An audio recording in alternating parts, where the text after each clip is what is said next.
স্বাগতম। আপনি শুনছেন the law of success in 16 lessons, Bangla অনুবাদে সাফল্যের সূত্র।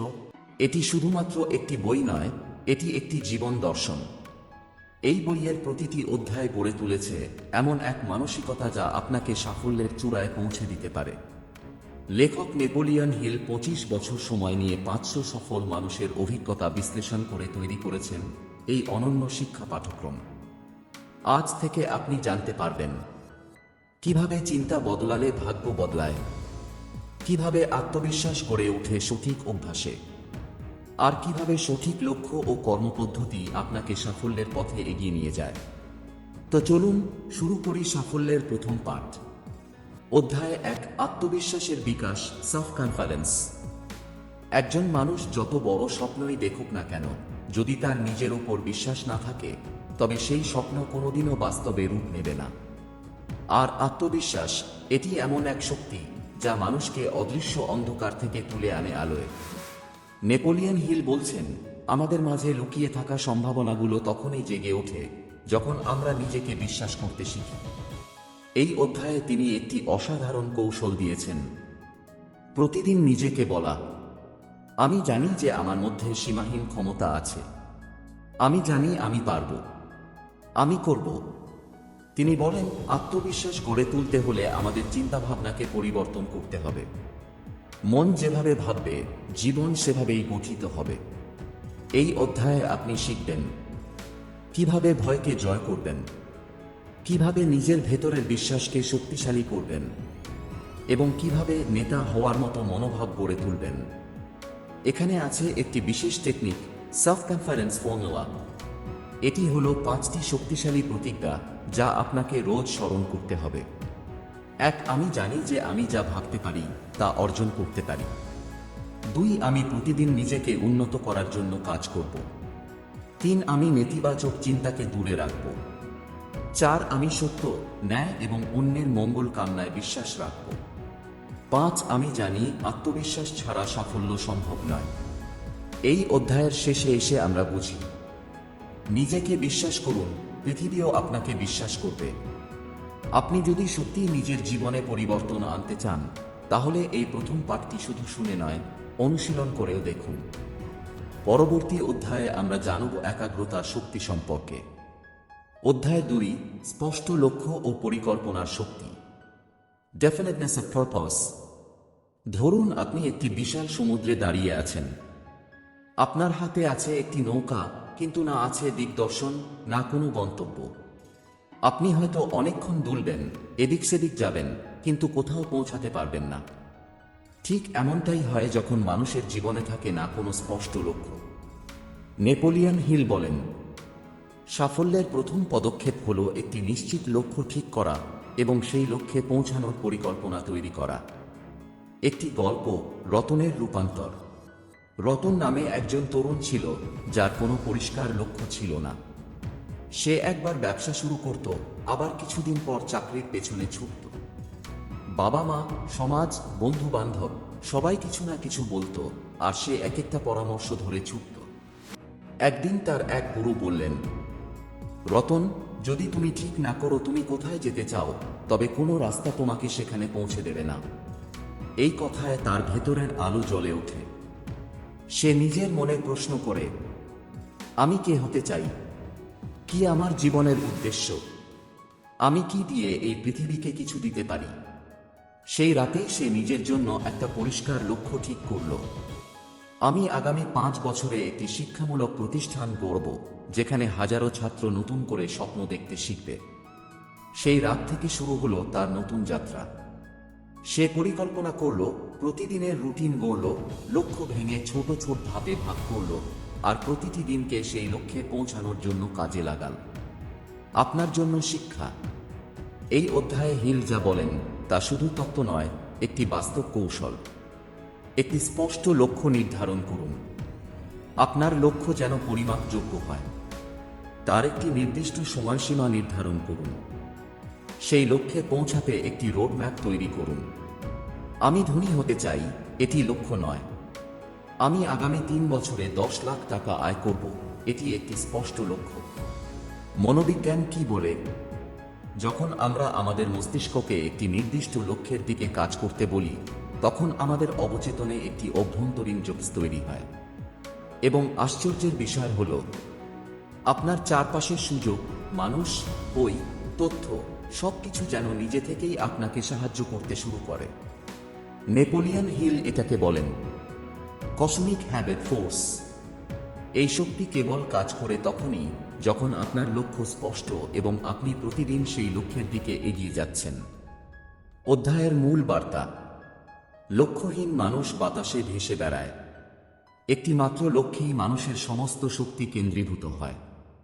পরিকল্পনা ছাড়া লক্ষ্য একটি কল্পনা মাত্র, আর কাজ ছাড়া পরিকল্পনা শুধুই কাগজে লেখা কিছু বাক্য। আপনার আজকের করণীয়: একটি খাতা নিন।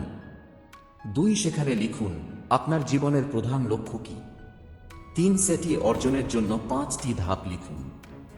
4, প্রতিদিন অন্তত 15 মিনিট সেই লক্ষ্য সম্পর্কে ভাবুন এবং একটি কাজ করুন। পরবর্তী অধ্যায়ে আমরা জানব নেতৃত্বের গোপন সূত্র বা ইনিশিয়েটিভ অ্যান্ড লিডারশিপ নিয়ে, যা আপনাকে শুধু সফল নয় বরং একজন প্রভাবশালী মানুষ হতে সাহায্য করবে। অধ্যায় 3, নেতৃত্ব এবং উদ্যোগের শক্তি। Initiative and leadership. মানুষ সবসময় নেতা খোঁজে, কিন্তু সত্যিকার নেতা হওয়া সহজ কথা নয়। আর নেতৃত্ব আসে না পদের মাধ্যমে। নেতৃত্ব আসে চিন্তা, আচরণ এবং সাহসিকতার মাধ্যমে। নেপোলিয়ন হিল বলেন, নেতৃত্ব শুরু হয় নিজেকে নেতৃত্ব দেওয়া থেকে। আর এর প্রথম ধাপ হল উদ্যোগ। একটি গল্প, রেল স্টেশনের রামু। একটা ছোট শহরে রামু নামে এক যুবক ছিল। তার কাজ ছিল রেল স্টেশনে ব্যাগ টেনে দেওয়া। বড় কোনো ডিগ্রি ছিল না, নেই পরিচিত কেউ। তবুও তার মধ্যে ছিল একটা আলাদা আগ্রহ। একদিন এক বয়স্ক ভদ্রলোক তার ব্যাগ দিতে বললেন। রামু জিজ্ঞেস করল, আপনি কোথায় যাচ্ছেন স্যার?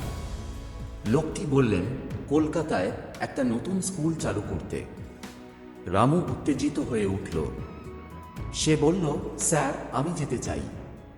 আমি সাহায্য করতে চাই।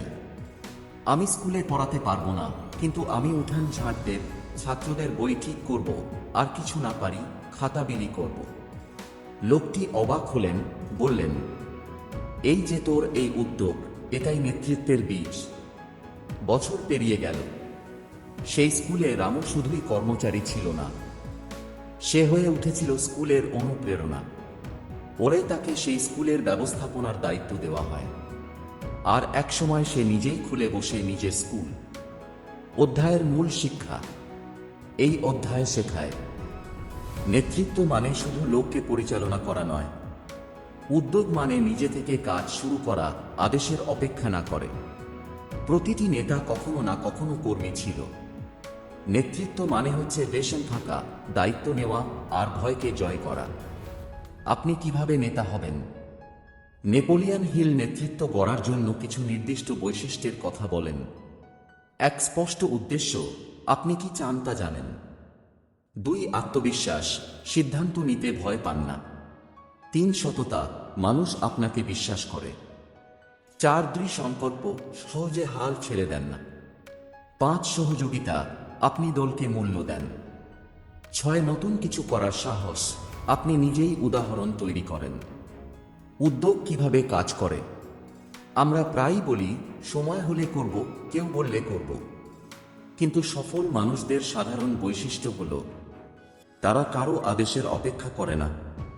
তারা নিজেই বুঝে নেয় কখন, কোথায়, কি করতে হবে। এই অধ্যায় বলে, আপনি যদি এখনই এক পা বাড়িয়ে এগিয়ে না যান, তাহলে ভবিষ্যৎ আপনার দিকে এগিয়ে আসবে না। আত্মবিশ্লেষণের সময়।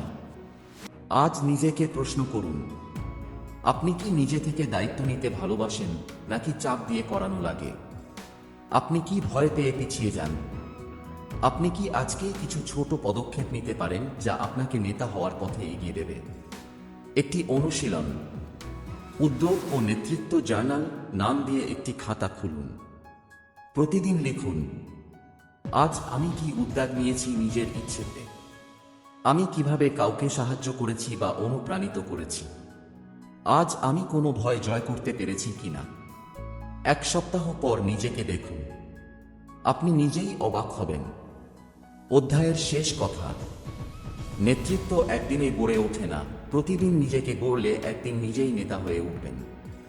উদ্যোগ ছাড়া বড় কিছু সম্ভব নয়। নিজেকে নেতৃত্ব দিতে পারলেই আপনি অন্যকে নেতৃত্ব দিতে পারবেন। পরবর্তী অধ্যায়ে আমরা জানব কল্পনাশক্তি ও সৃষ্টিশীল চিন্তার জাদু সম্পর্কে, যা আপনাকে আপনার চিন্তার শক্তিকে কাজে লাগিয়ে নতুন সম্ভাবনার জগতে নিয়ে যাবে। অধ্যায় 4, কল্পনা ও সৃজনশীলতার শক্তি। ইমাজিনেশন। আপনার চারপাশে যা কিছু আপনি দেখতে পাচ্ছেন, ঘর, গাড়ি, মোবাইল, মাইক, এমনকি এই শব্দগুলো, সবকিছুর জন্ম হয়েছে আগে কল্পনায়। নেপোলিয়ন হিল বলেন, মানুষ যা কল্পনা করতে পারে তাই সে বাস্তবেও করতে পারে। এই অধ্যায়ে তিনি আমাদের শেখান সৃজনশীল কল্পনা কিভাবে আমাদের জীবনে অদ্ভুত রকমের সফলতা এনে দিতে পারে। একটি গল্প, রাতের ছেলেটা যে আলো বানালো। একবার এক গ্রামের ছোট ছেলে রাতে হেঁটে যাচ্ছিল। তার চারপাশে ছিল অন্ধকার। সে আকাশের তারা দেখছিল আর ভাবছিল, যদি আমি এমন কিছু বানাতে পারতাম যা রাতেও আলো দিত, তাহলে সবাই ভয় না পেয়ে হাঁটতে পারত। বয়স তখন মাত্র 10। সে বাড়ি গিয়ে মোম, বোতল আর আয়না দিয়ে একটা ছোট আলোর যন্ত্র বানাল। কেউ হাসল, কেউ বলল ছেলে পাগল হয়ে গেছে। কিন্তু সেই ছোট্ট চিন্তা একদিন তাকে বানিয়ে দিল বিখ্যাত এক বৈজ্ঞানিক। তার আবিষ্কার পরবর্তীতে কাজ করল সোলার ল্যাম্প তৈরির পেছনে। এই হলো কল্পনার শক্তি। যা নেই সেটার সম্ভাবনাকে দেখার ক্ষমতা, আর সেটাকে বাস্তবে রূপ দেওয়ার সাহস। কল্পনা কত প্রকার? নেপোলিয়ন হিল কল্পনাকে 2 ভাগে ভাগ করেছেন। এক্সেন্ট্রিক ইমাজিনেশন, পুরনো জ্ঞান ও অভিজ্ঞতা ব্যবহার করে নতুন কিছু তৈরি করা। যেমন গাড়ির ডিজাইন বদলে ফেলা, পুরনো ব্যবসা নতুনভাবে চালানো। 2 ক্রিয়েটিভ ইমাজিনেশন, সম্পূর্ণ নতুন, অদেখা, অজানা কিছু ভাবা। যেমন বিদ্যুৎ, ইন্টারনেট, মহাকাশ ভ্রমণ, কবিতা, গান, আবিষ্কার। আপনি হয়তো বলবেন, আমার কল্পনা শক্তি তো খুব কম। কিন্তু প্রশ্ন হলো, আপনি কি কখনো সেটাকে ব্যবহার করেছেন? নাকি কেবল ভয় পেয়ে বসে আছেন? কল্পনা কিভাবে কাজ করে?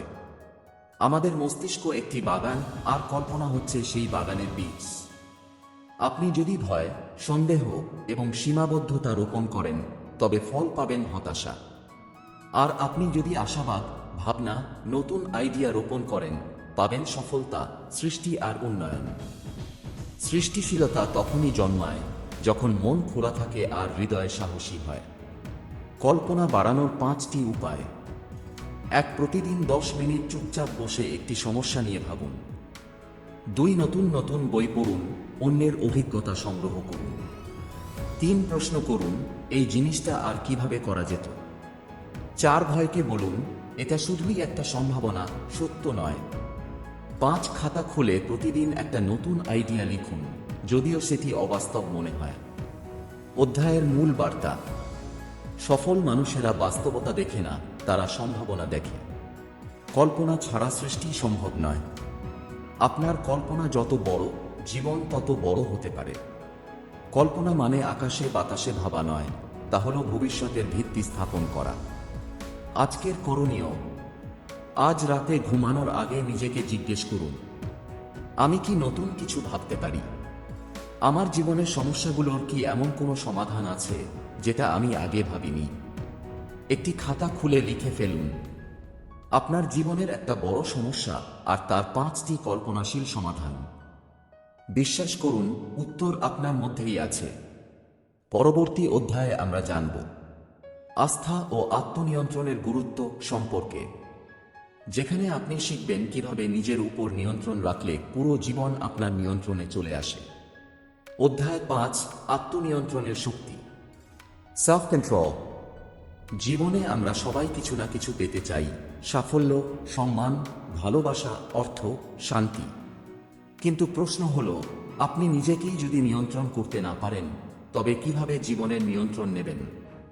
নেপোলিয়ন হিল বলেন, আত্মনিয়ন্ত্রণ ছাড়া জ্ঞান, প্রতিভা কিংবা কল্পনা শক্তিও ধ্বংসের কারণ হতে পারে। সত্যিকার সাফল্য তখনই সম্ভব যখন আপনি নিজেকে শাসন করতে শিখবেন। একটি গল্প, অরুণের রাগ। অরুণ ছিল এক অসম্ভব মেধাবী ছাত্র, কিন্তু তার একটাই দুর্বলতা ছিল রাগ। ছোট ছোট কথায় উত্তেজিত হয়ে যেত, বন্ধুদের সঙ্গে তর্ক করত, শিক্ষকদেরও অপমান করত। একবার কলেজে তার প্রজেক্ট ফান্ড বাতিল করা হয়। রাগে সে দপ্তরে ঢুকে চেয়ার ছুঁড়ে দেয়, ফলে তাকে সাসপেন্ড করা হয়। তার প্রফেসর বলেছিলেন, তোমার প্রতিভা তোমাকে শীর্ষে তুলতে পারে, কিন্তু আত্মনিয়ন্ত্রণ না থাকলে তুমি নিজেই নিজেকে টেনে নিচে নামাবে। সেই দিন থেকেই অরুণ শুরু করে নিজেকে জয় করার অভিযান। প্রতিদিন সকালে নিজেকে বলতো, আজ আমি আমার আবেগের দাস হব না, আমি নিয়ন্ত্রিত হব, আমি শক্তিশালী হব। বছর দুয়েক পর সে একটি সফল কোম্পানির সিইও হলো। আর তার কর্মীরা বলতো, স্যারের সবচেয়ে বড় গুণ হলো তার শান্ত মন। আত্মনিয়ন্ত্রণ কি? আত্মনিয়ন্ত্রণ মানে হলো আপনার চিন্তা, আবেগ ও আচরণকে ইচ্ছান্ত নিয়ন্ত্রণ করার ক্ষমতা। এটি একটি পেশির মতো, যত বেশি ব্যবহার করবেন তত শক্তিশালী হবে। কিন্তু যদি আপনি সবসময় নিজের আবেগের পেছনে ছুটে চলেন, তাহলে আপনি হয়ে যাবেন একজন আবেগ নিয়ন্ত্রিত মানুষ, একজন নেতা নয়। আত্মনিয়ন্ত্রণ গড়ার 5টি কৌশল। 1. স্টপ, থিঙ্ক, অ্যাক্ট পদ্ধতি। কিছু বলার বা করার আগে থামুন, ভাবুন, তারপর কাজ করুন। 2. প্রতিদিন কিছু কঠিন কাজ করুন, যাতে আপনি নিজের ওপর নিয়ন্ত্রণের অভ্যাস করেন। যেমন সময় মতো ঘুম, সময় মতো ওঠা, খাবার নিয়ন্ত্রণ। 3. নেগেটিভ চিন্তা এলেই তা চ্যালেঞ্জ করুন। আমি এটা কেন ভাবছি?